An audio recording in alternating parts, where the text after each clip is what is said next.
This is a 6.8 pound, 2.5 foot Tromboncino squash. How do you like your Tromboncino? Also known as a Zucchina rampicante, zucchetta, the Tromboncino squash is an amazing, versatile squash, and I'm gonna tell you why you should be growing them in your garden. So not only is this massive squash here looking good and ready to eat in February, the Tromboncino squash are amazingly versatile. It's February and I'm about to cook this baby up in a couple different ways, using it as a winter squash. However, you can also pick the Tromboncino squash when they are young and green. So imagine a baby Tromboncino, how cute it is, hanging from the vine out in your garden, and you can pick that when it's green and cook it up just like you would a zucchini. So for one kind of plant, you can use it as a summer squash or a winter squash. And what's even better is that the Tromboncino squash is resistant to squash bugs. I'm looking at you, squash bugs. I have such a hard time every single year with squash bugs decimating my squash plants. But I've been growing the Tromboncino for a couple years, and largely the squash bugs leave it alone, and this is about the only kind of squash that actually does really well in my garden. It did so well this year. I had about 10 to 12 fully mature squashes that grew throughout the year, and these store incredibly well. Like I said, it is February in Northeast Ohio, and it is cold and snowy outside, and I have a plethora of these squashes. And at 6.8 pounds and 2.5 feet long, this squash gives a lot of food. So as long as you're keeping them stored in a cool, dark location, I keep them in my basement, which is a damp, cold stone basement from 1850. I can't get much more rustic than that. These squashes hold up really good in storage. I actually had a Tromboncino that I grew in 2021, harvested it in the fall, and then I didn't eat that squash until September of 2022. So I had that squash for a whole year before I even ate it. So it just goes to show that these hold up really well. Now, taste. Like I mentioned, when you eat them young, they kind of taste like zucchini, very similar. When they are fully mature, and they will be this nice tannish orange color, they are going to taste similar to a butternut squash. I think that's probably the most common that people could compare this to. It's very much like a butternut squash. So in cooking, I cook this like I would a butternut squash. Now, I know that a squash this big can be intimidating. I was a little intimidated by this squash as well. However, I have learned to embrace and appreciate the size and versatility of such a squash. So come on with me to the kitchen and we are going to cut this bad boy up, and I am going to show you a couple ways that I like to use a Tromboncino. And because it is so big, I can cook this in more than one way using just one squash. So let's get this going.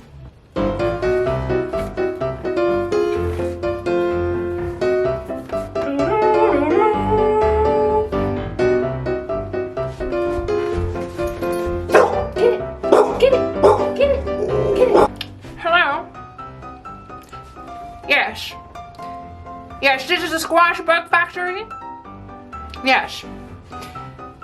Yes. I don't appreciate that you're not growing those squashes we like. Yeah, you grow that Tromboncino. We don't like that one. Yeah, well, I'm gonna complain to customer service. I'm gonna speak with your manager. Squash bugs are dying every single day, and we need more squash. Haha. You're not going to help me. You're going to grow more of the Tromboncino. Deborah! Deborah, we're going to have to move. No, Deborah, they're not going to help us.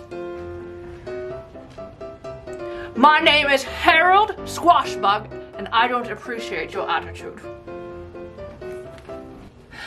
Okay, enough playing with it. I'm gonna cut it up now. So preparing your tromboncino, you're going to want to roast it in your oven until it gets soft. So I'm going to put my oven on 400 degrees. And it could take anywhere from 45 minutes to an hour before it's soft. So when you are cooking your tromboncino, you do have to think ahead and make sure you fully cook the squash because you want it to be nice and soft. We are going to wash the squash.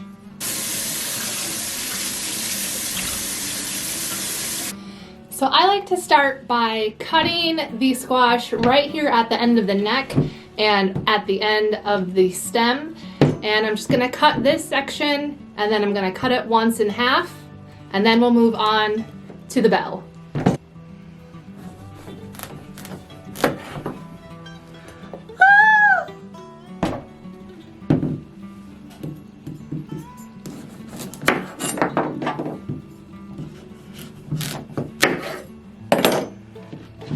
You can see what they look like on the inside. They're nice and orange, and we're gonna cook them just like this.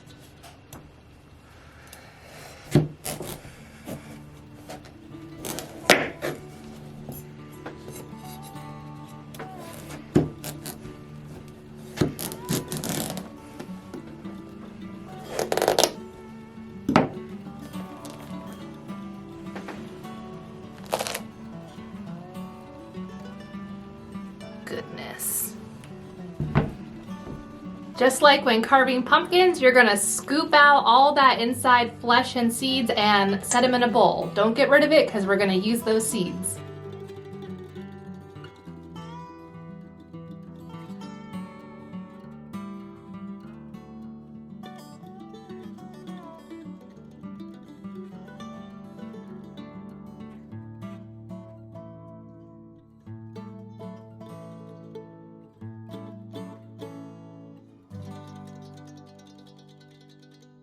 And cleaned out all the seeds, and from here we are going to coat the squash with some oil. I am using avocado oil, and I like to put it in my hand first, just like maybe a tablespoon worth, and then give it one of these. Massage, massage. I'll get both sides. And the bell, we're gonna put face down.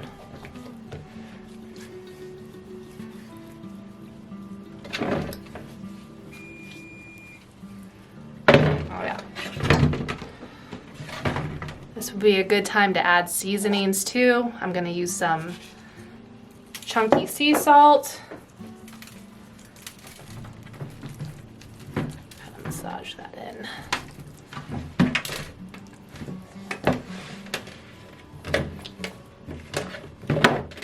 And my oven just beeped and is at 400 degrees, so I'm gonna pop these in and we'll be back in about an hour.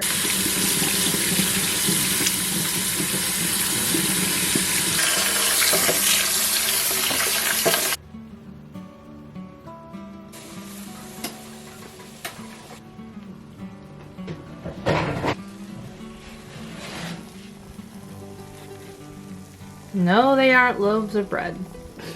Make sure they're nice, soft.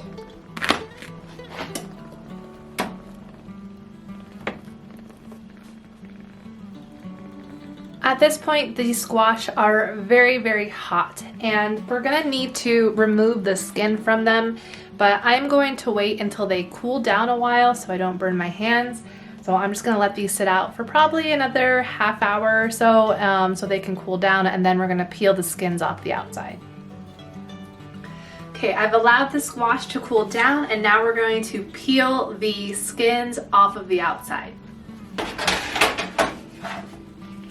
Doing it this way saves a lot of time versus trying to peel it before you cook it.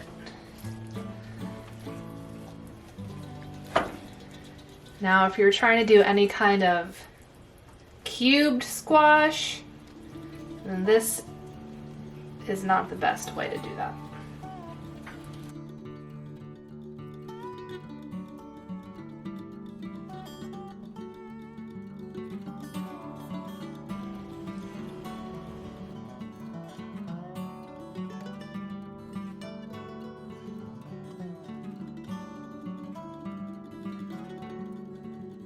So first I'm going to make a sweet pureed Tromboncino squash.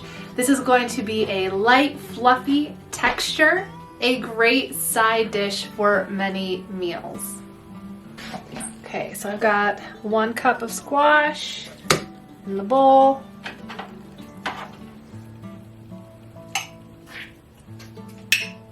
Two cups of squash in the bowl. I'm going to put in coconut oil. You could use butter instead, but as I'm trying to avoid dairy, I'm going to be using coconut oil. 1, 3 kind of ice cream scoop tablespoons of the coconut oil. And I'm going to sweeten it with sugar in the raw. So I've got 1 tablespoon and 2 tablespoons. We'll start with 2 tablespoons and make sure you like the sweetness. Some ground cinnamon, ground nutmeg. I add a lot of my spices by taste, so I start with a little bit and then just add a little bit more, just based on taste preference. And I'm going to puree with my immersion blender.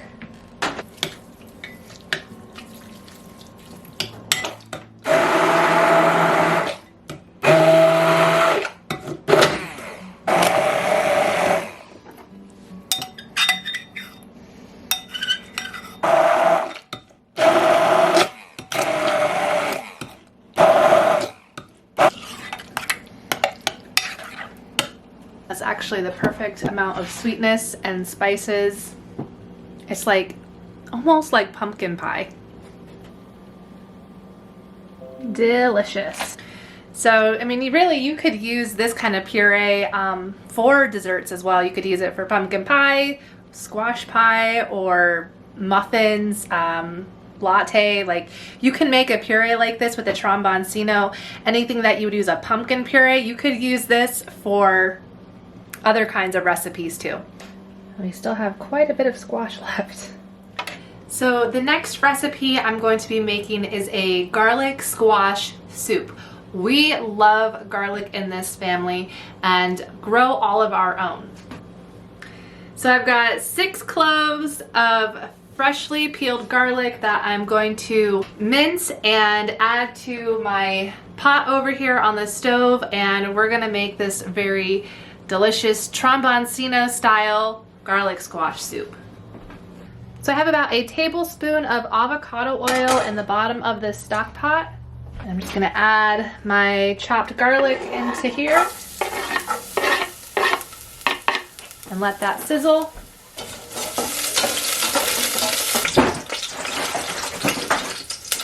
Don't want to burn my garlic, so now that it's getting nice and golden brown, I'm going to add my squash. 2 cups squash.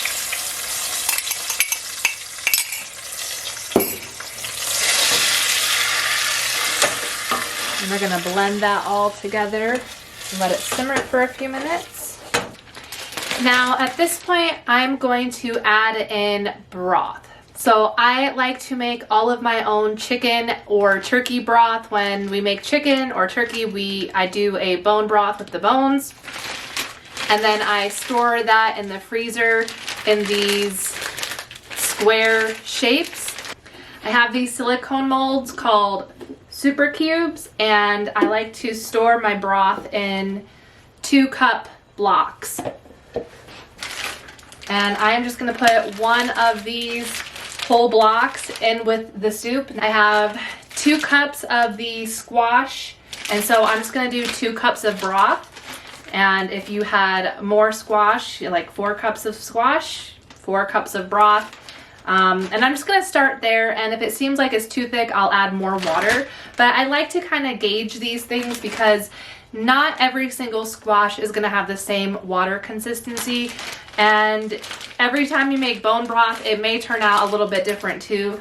So while it's not super easy to be like, this is the exact way to do it, just know that you have freedom to experiment and play around with these recipes. You don't always have to be like so exact. You're not gonna mess things up. And that's why I prefer more cooking like this to baking. Baking, you have to be very accurate. And I am not good at that, and therefore I have not been a very good baker. I get impatient with things and I just kind of want to throw things together. So stovetop cooking is more of my area compared to making baked goods. And cover my soup pot and let that simmer for a while so that turkey broth can defrost. Alternatively, I could have defrosted the turkey broth before I got to this part and just poured it in. So that is another option. But busy mom life, I'm pulling things out of the freezer as I'm making dinner here.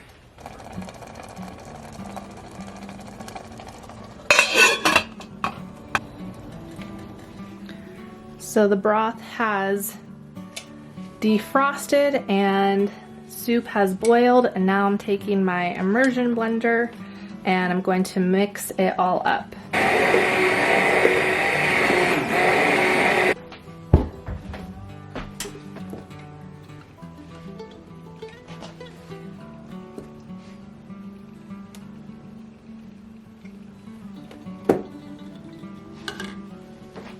Okay, and now we're gonna use the last part of the squash, the neck.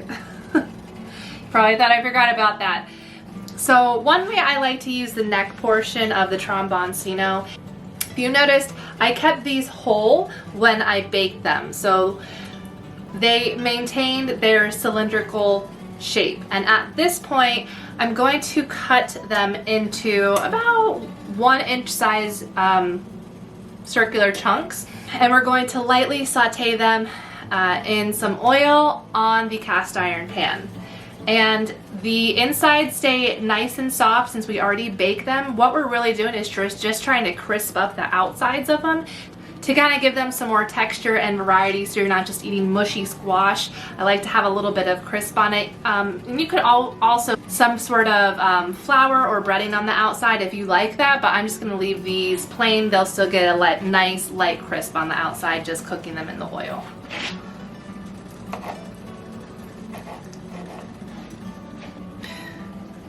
This is hard to do as I'm left-handed in my angle.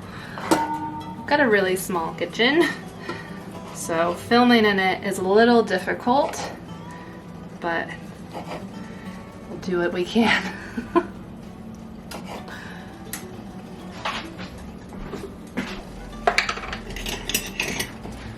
So I have my pan on a low-medium heat, and I'm going to use coconut oil.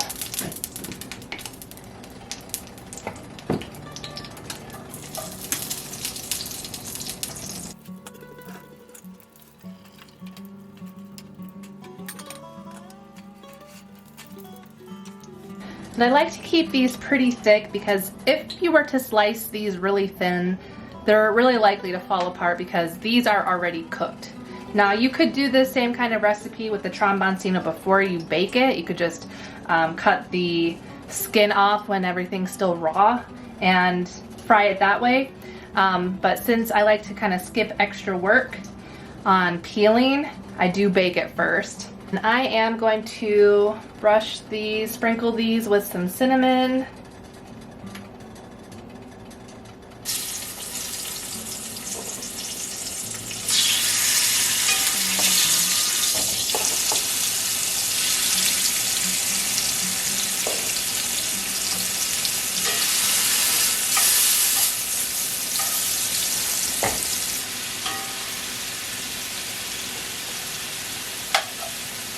So I'm going to go ahead and flip these.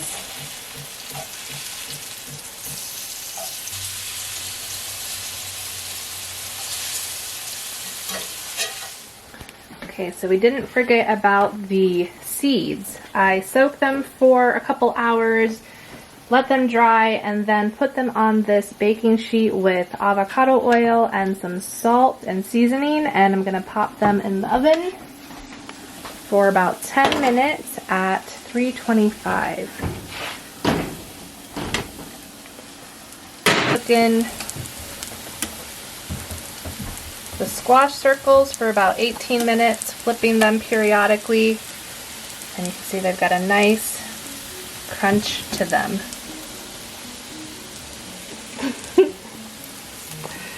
Don't touch it, it's hot.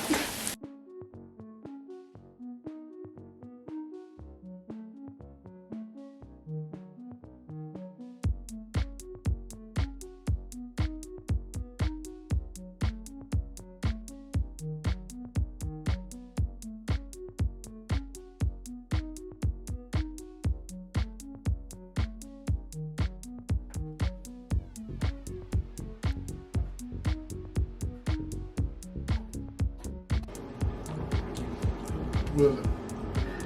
Squash. This is all squash. Just These crispy Tromboncino squash rounds are savory and have a nice caramelized sweet crunch. It's a healthier twist on breaded choices with very few ingredients. And it's all whole food, which is a bonus. This garlic Tromboncino squash soup has a bold, hearty flavor that takes on the complexity of the broth it's cooked in. It has a wonderful silky cream texture and nutty taste, full of garlicky goodness. The Tromboncino squash sweet puree is silky smooth and resembles a flavor of caramel. Add some chunky sea salt over top that really makes the flavor stand out and pop. Nutmeg and cinnamon spices bring out the taste of fall with a hint of nuttiness winter squash provides. This would pair great with some coconut whipped cream and chopped walnuts on top. These crunchy Tromboncino squash seeds are just like popcorn. They are crazy nutritious with high levels of magnesium. You can flavor these however you like to be sweet, savory, or salty. So thanks for checking out this video. I had so much fun today making all of these recipes using just one Tromboncino squash, and I hope that I've inspired you to try growing Tromboncino in your garden next season. As you've seen today, the Tromboncino is such a versatile squash. You can cook it in so many different ways. I would love to hear from you if you had tried any of these recipes or if you cook your Tromboncino in a completely different way. I'm always up for trying new things. So please make sure to like this video, leave a comment, and subscribe to my channel so you can stay up to date and notified when new videos are released. It's going to be a wonderful gardening season and I can't wait to share it all with you. So grow some Tromboncino, cook it up, and let me know how it goes. Have a wonderful day, everyone, and take care. Bye.